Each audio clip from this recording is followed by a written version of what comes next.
to explore one of the darkest times in human history. A chapter so horrifically dark, it inspired Hitler. It was a plan to eliminate every single human in one of the world's oldest nations. Over 1.5 million Armenians were taken from their homes, marched into deserts and death camps, forced to convert or be executed. This is the genocide the world refuses to admit ever happened. We also uncover the forces behind the more recent tragedies that still affect this nation today. It needs to be shared and learned from. And later I learned that many members of my squad are dead because of the drone attack. So guys, this arch was dedicated to a famous Armenian poet, Yegishe Charens, who is actually on the Armenian 1000 Trump paper note. And he used to sit here, look at the mountain and get inspirations and write poems about Armenia. And he suffered Stalin's curse, and he was killed in prison. But once we became independent, we started to learn his poems by heart. And he has a very famous poem, which is To My Beloved Armenia. It says, I love the sweet fruits of my Armenia, I love the beautiful women of my Armenia, I love this, that. At the end he says, travel the world, you will never find a whiter crest as Ararat's, as an unreachable path of glory. I love my Masis mountain. We call Ararat in Armenian language also Masis. And that phrase is engraved right here. Or that's why it's called the Arch of Charens for Mount Ararat, because it basically frames when the view is clear. It's right there. Chasing tails, I'm surrounded. Can't stop for a second to breathe. How you doing? Good dancing. Heart flowing like water.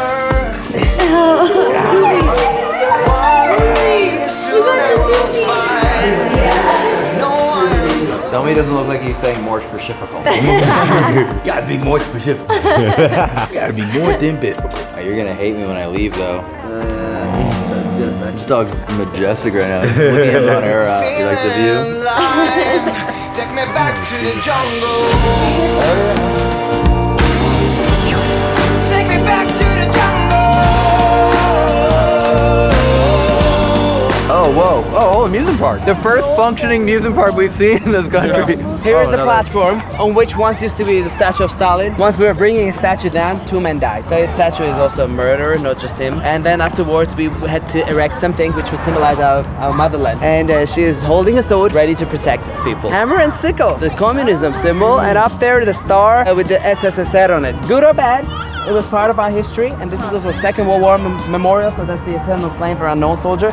And we were fighting in the Second World War within USSR. So that's why we have to keep this things in place. And of course you get to see a nice panoramic view over the city. Wow.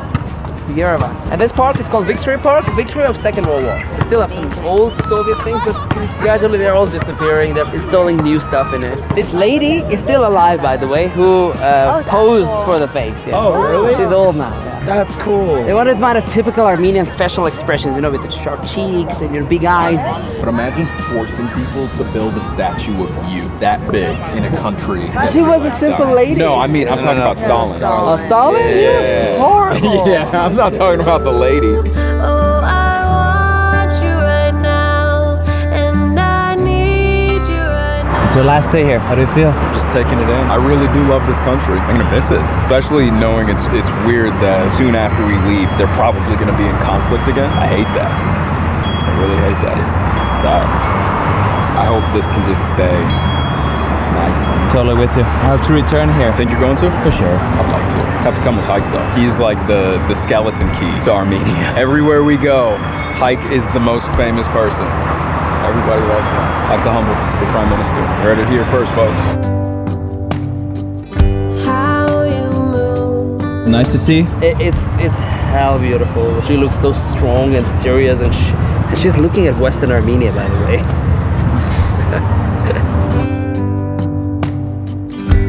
So we have, Armenian flag is red, blue, and not orange. not orange, Apricot. apricot. In That's Armenia one we of call their it national fruits. Siranaguin. But and if you reverse it, like put it upside down, it becomes Colombian flag. Oh, really? So once Shakira was having a concert in Baku, by mistake she held the Colombian flag upside down, and everybody took pictures. Thank you, Shakira, Armenian flag in back. Oh my god. It's crazy. Red is the blood we shed for our independence. Blue is the blue sky that Armenians crave to live one day in peace. And the apricot color resembles the hardworking nature and prosperity and hardworking nature of Armenian people.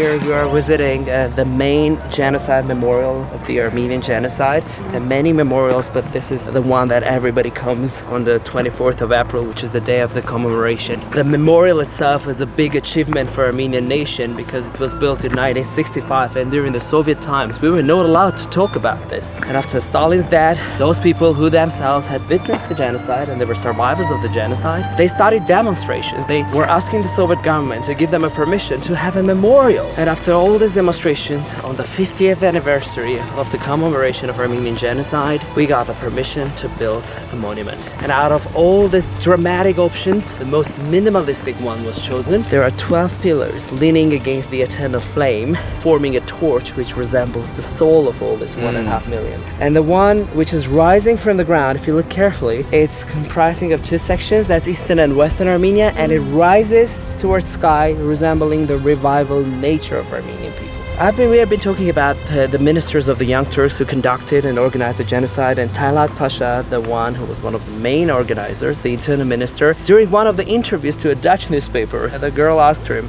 "Mr. Minister, what about the issue with the Armenians?" He went, "We have no issue with the Armenians because there are no more Armenians. We made sure we left just one Armenian to be exhibited in the museum." And in response to that, we have a sovereign country. 3 million people and this memorial. And this 100-meter wall on the left side bears names of major cities where the massacres took place. And the first one is Constantinople, which is now Istanbul. What is the symbolism of the 12? Initially, the plan was to have 6 of them, which would resemble the 6 vilayets or the 6 regions, which is now in Turkey, where the massacres took place. But when they made the plan, they realized that they're not getting this torch. And then the architects, they just cut each into 2 and it became 12. Oh, wow. And you can see, if you see it from sky, it's beautiful. How long did it take to make once they got permission? About 3 years. They had to do it very quickly, guys. Everyone came and started to give hand and help them because they were afraid that the Soviets might change their mind. Because it took so long for them to approve. Yeah, and then all of a sudden they would wake up and say, no, leave it. No, you shouldn't do it. That's why once it's ready, they cannot say it. Try to finish it. So we had to finish it as soon as possible. Gotcha. So what does it look like here every year on the anniversary?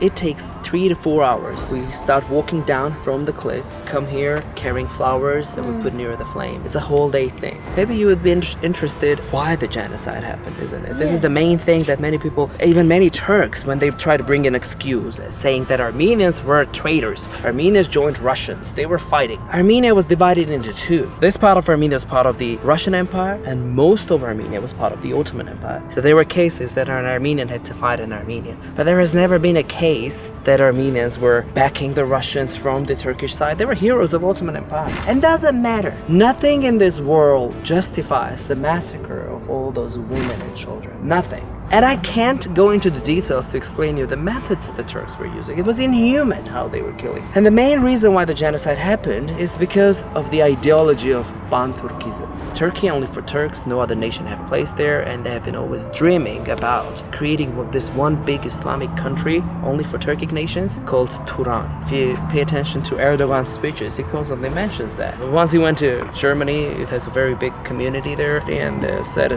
during his speech, "You know, my Turkish people, you should have many children because the world is ours tomorrow." We don't need to prove anyone about the genocide. It's a fact which happened. Most of the photographs that you find in this museum were actually done by a German medical officer, Armin Wegner, who was serving in the Ottoman army, and he secretly managed to take out more than 2,000 negatives of photographs with him. And during the opening of this memorial, he was invited. He was an old man making speech and crying, saying, "We Germans understand our share in the Armenian genocide because we were the big brothers of Turks. We could stop what's going on with the Armenians. But the point of view of Germany was to keep Turkey on their side until the end of the war, no matter how many Armenians were annihilated."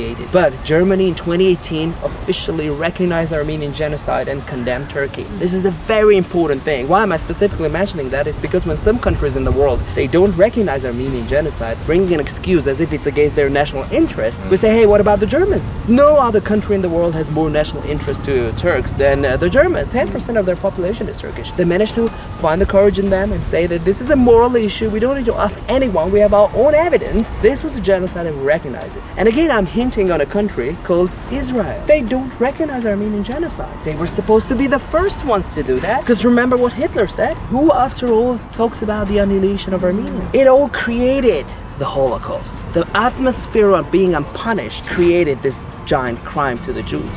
And why they don't recognize today? They don't want to have bad relations with the Turks.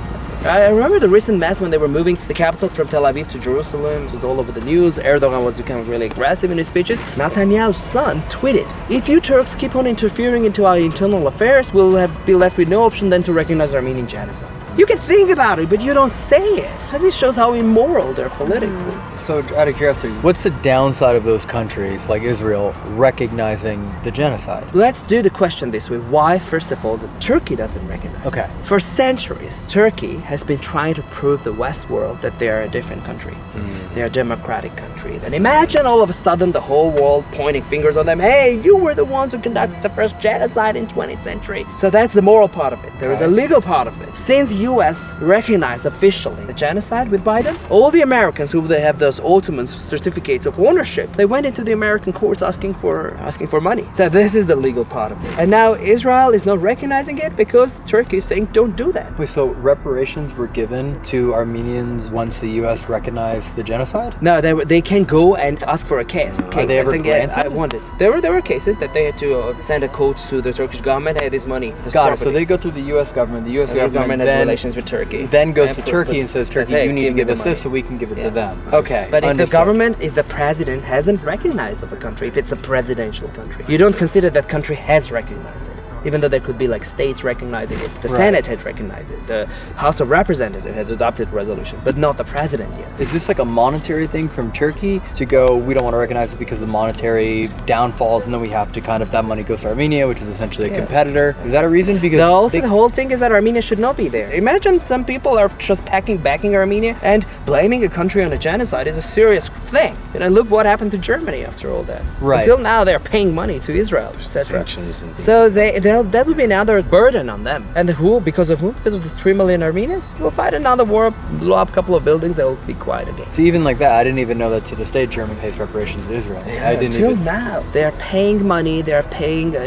Nobody can ever think about saying the German and Nazi. That's one of the most worst things you can ever think. Yeah, to have now Turkish, if they were to recognize this genocide, then that would also that name is tinted. Yeah, the reputation, etc. Right. And also, why to recognize if they can just keep on denying? Right. Same thing is happening right now here. People will be tomorrow asking, where are all those 140,000 people of Artsakh, Nagorno-Karabakh? There is no single Armenian there. But if you go to Azerbaijan and talk to them, they will say, oh, we have Armenian people living here. There is no single Armenian living in Azerbaijan. That's the biggest lie they tell it. If they before could consider Nagorno-Karabakh being part of Azerbaijan, they could say, yeah, this is a region where Armenians live, so they even though they are not our citizens, but there is not even Nagorno-Karabakh today.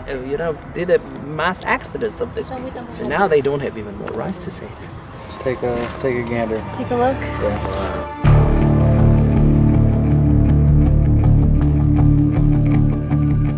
This is a collective tombstone for all the ones who don't have cemeteries. And on the wall you can find condemnation of famous eyewitnesses of the genocide, famous people, scientists, professors, historians, film directors, so whoever has had to say something about this. Now the museum starts from here. The first section of the museum is about the Armenian community living in the Ottoman Empire, how they used to live. And then board by board, it takes you throughout the whole story of what happened to us. 50 permanent boards, so you have to just follow the numbers. On the wall, you can see a big map of Asia Minor Peninsula engraved. And the little crosses mark the cities where the massacres took place.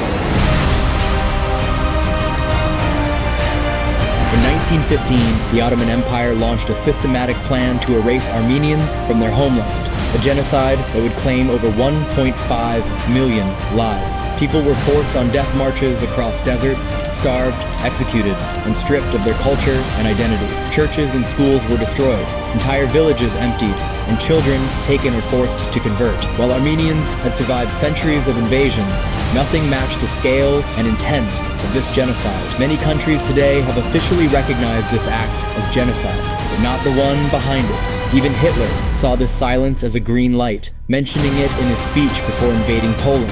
This museum carries the weight of a culture nearly erased and a nation that refused to disappear. Walking these halls, you feel both the pain of what was lost and the strength that kept them standing.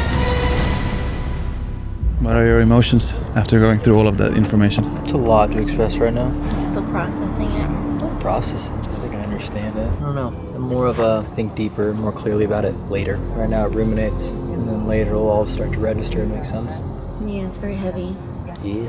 How does it make you feel when you come back here? I was just telling Jerry that I've been here so many times, and I always used to think that next time should be a bit less emotional. It's always the same. It's always the same deep sorrow and emotion, and this is the biggest thing that I want the Armenian nation to get rid of. This whole inferiority complex of being victims and not being able to survive and not being able to come out of this situation in a better way. The losses is really big, and the only cure to this loss is recognition. Doesn't matter if it's now Turkey, at least if we could have some sort of relations that we could go to our monasteries, our ancestral land, and feel like we are welcome and at home. That also could be some cure, some remedy for these scars that we have. But as of right now, you're unable to visit majority of those. It's simply because many of them are not accessible, they're not there, they don't let people go to certain places because they will see the destruction, or they are just mosques instead of churches, or those houses are now inhabited by Kurds or Turks. Until 2020, we were kind of okay-ish. We Armenians here were like really very chilled, and we were with cold brain, we were trying to settle relations, etc. But after this 2020 event and all those slogans that the Ottomans used to use to kill Armenians were revived by the Azeris and the Turks. After the War of Karabakh, they did a big parade in Baku, demonstrated all the broken Armenian equipment, made wax statues of Armenian soldiers bleeding in chains, and Erdogan was making a speech there. He was invited. He said, "I can feel the spirit of Enver Pasha here." That was the other Ottoman Turk who killed Armenians, the war minister. What does it mean, I can feel the spirit of Enver Pasha? This means we are coming after you, the rest of Armenians. We're going to do another genocide. It's a straight message to us. He made an alley of helmets, the president of Azerbaijan, of Armenian soldiers, and was walking through it. You know who had done it? Saddam Hussein. And this happens in 21st century. It's crazy that I haven't heard anything about that. Like, I've never seen anything about a parade post that conflict. I knew nothing about it in 2020. I'm only now learning about it because we're coming here. Have you heard about that incident when Erdogan was in Washington meeting the US president, and when he was leaving there were Armenian demonstrators on the other side of the street with banners like Erdogan dictator. His bodyguard went to Erdogan and was sitting in the car, and Erdogan whispered them something into his ear, and all these black suited big guys with some things sticking out from there ran on this crowd in US and started to beat people up. In the United States? In the United States. When? In the cradle of democracy and the freedom of speech. To get a better understanding, maybe I should show you that video. But are we talking about like within the last decade? Yeah, a few years ago. Turkish president's guards beating. Bodyguard riot. Security men guarding Turkey's President Erdogan. God. What? Okay, so this is the thing. You got an idea of what actually they did, right? I want to know if those bodyguards were actually held accountable at all. No. We checked. Of course, diplomatic immunity, right? We have an Armenian Assembly of US who is dealing with all these things. They actually reported us that these people got any charges, nothing, no even a quote from your ex-president. Yeah, that part said anything like any excuse. I'm sorry or for what happened, and that's happening in U.S. I thought maybe you might have heard from the news that protesters can get beaten up, peaceful protesters, you know.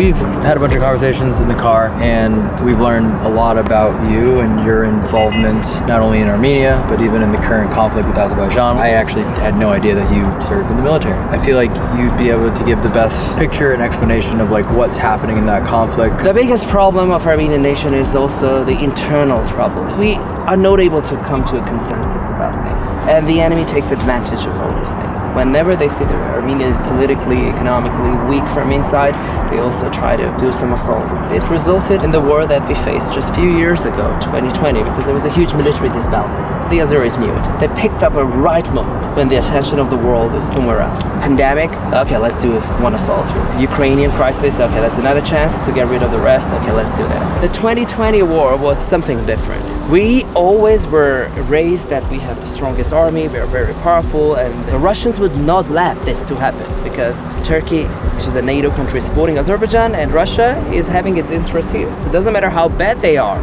how crazy the Russians are, they were considered to be the security guarantee in this region for Armenians. And when the war started, we realized that we are all alone against Azerbaijan, Pakistan, Israel pumping Azerbaijan with all these fifth generation drones every day. There were flights going on there. Everybody supporting them, and we were just alone fighting to stay alive. I was personally very lucky because on my way to the front, I was called back by the Ministry of Foreign Affairs to take journalist delegation to Artsakh because they wanted to report and because I speak English. And then later I learned that many members of my squad are dead because of a drone attack. I've seen lots of destruction myself. The hardest parts usually were when some of my friends were calling me in Artsakh. Can you find this guy? We can't get him. And I used to go from hospital to recognize because they were just everywhere. A father who was there at the info center who got a phone call from his son's phone. So they were the Azeris who called from that guy's phone and said, we are beheading your son. Gosh. We are a nation who is looking for peace, and we still hope that there's going to be a peace. We are on a peace negotiations, but the demands of our rivals are so much they never end. Settling things here because we are not capable of handling things by ourselves right now. And the territory currently in dispute, that was just, I guess, succeeded over. The territory which was in dispute after the 44-day war, the treaty was signed, the troops stopped, and that's when the Russian peacekeepers were sent there to provide security of whoever was left there.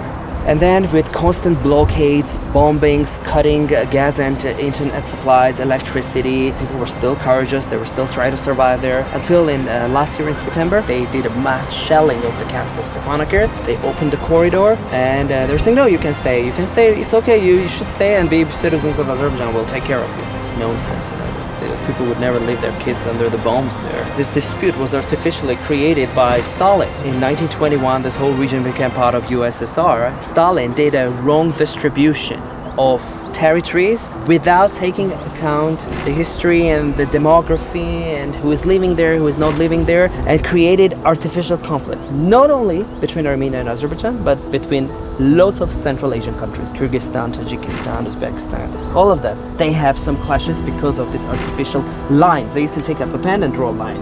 Okay, we're gonna create a conflict here. Because as long as the small countries fight, the emperor sitting up there can control them. And these people have no time to think about their own things, being independent, you know, this is a guarantee for the imperialistic regime to keep these small countries attached to them. And that's how this territory got under Azeri administration. And within those all 70 years of communism, there was a total discrimination of Armenians in their own homeland, even though they were majority, 90% Armenians. If you're not an Azeri, you can get a job, you cannot take part in different concerts, soccer games, or anything. Armenians started to leave this region. And to stop this demographic movement, Armenian people living in Baku, Sumgait, they started these peaceful demonstrations asking the Soviet government to give the administration back to Artsakh, to Armenia, as it always has been. But that's when, in 1988, the Azeris did the Sumgait and Baku pogroms, the genocide of the Armenians there, burning Armenian people in their apartments, killing them on the streets, and the Soviets, the Russians, basically were standing and doing nothing. And after that, all the Armenians started to escape, and they did 100% ethnic cleansing of that exclave of Armenia called Nakhichevan. All the Armenians were pushed out from there, and they tried to do the same thing with Nagorno-Karabakh, but these people said no, and that's when the war started. And now this territory, until last year, we could say that it had some sort of status, de facto, an independent state with its own government, leaders, etc., but not de jure, because the UN didn't recognize that state. And usually, practice shows that the longer the status quo goes, there are more chances to gain recognition. That's what Azeris didn't want. They were waiting for a right moment to invade. And is it correct that as of right now, there's 140,000 Armenians unaccounted for? 140,000 refugees in Armenia from Artsakh. How much further do you think they're going to push? Yerevan. That's what their president is saying. But they have demands, which we haven't done. They clearly said, okay, we have to give the enclaves, which they claim that this is their country, and you have to change your constitution. Imagine somebody waking up saying, US, you have to change your constitution. You said if you were prime minister, what you would do.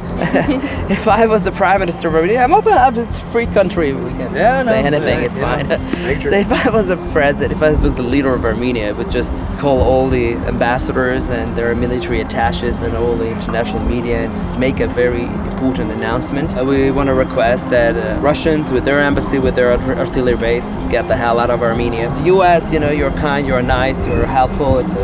Lots of Armenians living there, but we give you like 2 months, a lot of time to pick your things up nicely. We'll help you go out. No more embassy here, all the European countries and everyone, because I'm signing a comprehensive military strategic treaty with Iran, and I'm ready to embrace all the sanctions which will come after that, because it's better to be alive with sanctions than dead without sanctions. That's a move. That's called the move with the horse in chess. That's when people will start talking about you. That's when my phone would ring from the US president saying, hey guys, please note the Iranians. Let the Russians stay there, cool, but not Iran in front of the Turkish NATO troops. And that's when we could already move our demands on. Like, if you don't do all these things, if you just talk about human rights, talk about all the UN conventions, or talk about humanity, etc., and not do any action in them, then will be left to find our security guarantees somewhere else, which is not so good for us, but that's better than nothing. Better than genocide. It's insane that you have to use that amount of political leverage, which it seems like a viable solution, because you are absolutely surrounded by people that either can't help you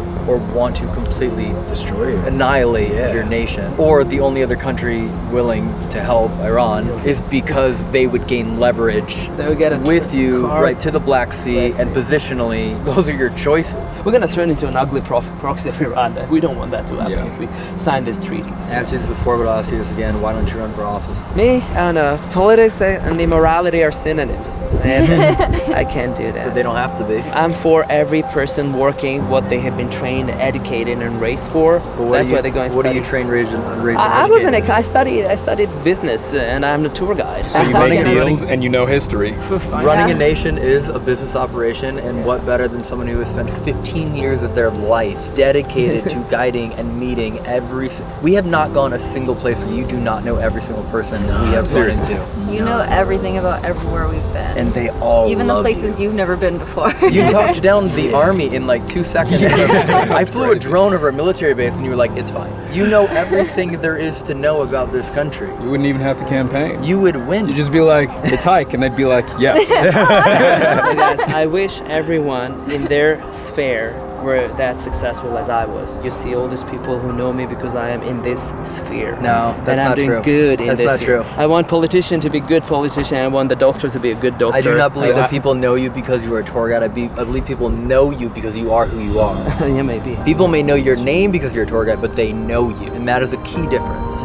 Everyone greets you with a sense of warmth and appreciation that does not come from like years of business handshakes, operations, and paying money. That comes from like a human-to-human connection that I've never recognized it with anyone besides you. Like every person we run into. They run to your car when dude, you arrive. They lose their minds when what are you doing here? That's the first thing I'm like, dude, this guy. It's the Everybody sign of loves you. And respect. that's your profession, man. Dude, the second we met you, we felt so welcomed and warmed and like... so much. And every day you're unveiling some new talent we don't know about. You're dancing and then you're singing and you're history lessoning and you're doing this and all these crazy things, man. And the best leaders don't want to be leaders. That's also facts. Yeah, I mean, look at Zelensky. Comedian, talk show host, and here he is today defending against one of the world's greatest superpowers. You're just as funny, You're about to man. convince me now. Good! Run a campaign, and America will be funding my campaign. You know how many stores are open in Glendale? Yeah, I know, right? Glendale will support your Glendale campaign. alone will fund your campaign, man. I will go to Glendale. They love me there as well. Of course they do. Okay, guys. Future Prime Minister. I'm gonna manifest this by making his name card on the video every single time. Future Prime Minister. So by no means am I trying to put words into Hayk's mouth, but this is something he shared with us. Beyond the fact that he got called out of his platoon to then go be a translator, there was another incident where he was essentially supposed to be a translator for a Russian news crew, and instead they pulled him and brought him over to the BBC crew. And as he was traveling out to the conflict zone, they went to go into this church to kind of set up home base there. And as they realized they were entering the base, they realized that the Russians were there, and they decided they didn't want the BBC to interact with the Russian news crew, so they waited outside of this church, and then an Israeli drone operated by Azerbaijan struck the church and decimated the film crew right right in front of him and just decimated that area. And then he immediately ran in to help them. Yes, in which he realized that there were casualties. Journalists had been amputated, and as they were leaving out again to kind of go back and recoup and figure it out, another drone strike hit the exact same place within millimeters of accuracy, he said, and decimated it even further. So that is twice that he completely escaped death due to his knowledge, his multilingualism. Are you gossiping about me? Not gossiping. We're just saying, obsessed with you. my ears are burning. We were just also talking about how insane it is for you to be here, not only because of the first day where you're supposed to go out as a lieutenant, but then also when you ended up getting called into BBC, which you told us about, and how that swap happened, and had it not happened, you would have been inside that church. So after the BBC's shooting, I was attached to an Indian channel. There was like bombardment happening up there. We are in the bunker, and this guy's having a FaceTime with his girlfriend. You know, we were about to be shelled here, and I'm saying, Rahul, we have to rush, come down. I said, let me show her the shell. And then the shell came down all the windows, and he was like, oh my god, and he was all filmed there because he didn't take this thing serious. Wow. There was even You've seen a lot. One other question for you. After what you have seen, has it like registered with you yet? Like, do you just try and push those memories away? After a while, things become normal for you. Do you think that is the normal way of life, etc.? But this is a serious psychological thing which shows up a few years later. And many people in US, when they come back from the peacekeeping mission, it comes back to them afterwards when their comrade is dying next to them, etc. It's called post-traumatic syndrome. It's a very popular thing. Are you psychological preparing for that? Because I'm assuming that hasn't hit you yet. My sister is a psychologist, so constantly she's talking to me, my older sister. So, but I've been so far. I've never been inadequate. Usually, it starts with being inadequate, and we have lots of soldiers, sadly, in Armenia who are suffering with serious PTSD because there is no any government approach to that. They don't take it serious. They're saying, Thanks for sharing everything. You're welcome. You're welcome. It was a big pleasure to show you around and share all our personal experiences. You learn from a country, usually from people and from their personal stories. Yeah. So it's all open. I'm an open book. Still have 30 hours left with you. Yeah. Can't get rid of us yet. Yeah.